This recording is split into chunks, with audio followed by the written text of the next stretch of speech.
This is Tim from YourSix Studios. Today in this video I'm going to show you how to force stop or force close an application on your Android phone. So this is going to depend really how you access this, but if you have an application open and you just want to close it real quick. So on gestures, navigation, all you have to do is swipe up from the bottom and hold it.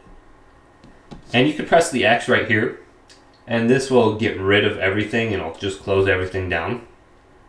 So that's probably the easiest way, and sometimes it's good to close everything down. But if I open up a few different applications like this, I can just swipe up from the bottom and then I can hold down on here. I don't want to press it, I want to hold it down. Otherwise it'll just go to it, so hold it down. This is going to bring us to the app page, and you can see I have an option to force stop it right here. Let's go to OK. And now it's not going to be opened on my phone.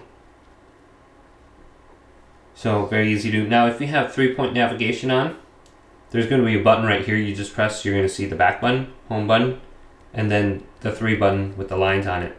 Just press that and that'll be the switcher for you. And then you can just hit X, and that's probably the easiest way to force close everything. But hopefully this video did indeed help you out. Leave it a big thumbs up and subscribe to my channel down below.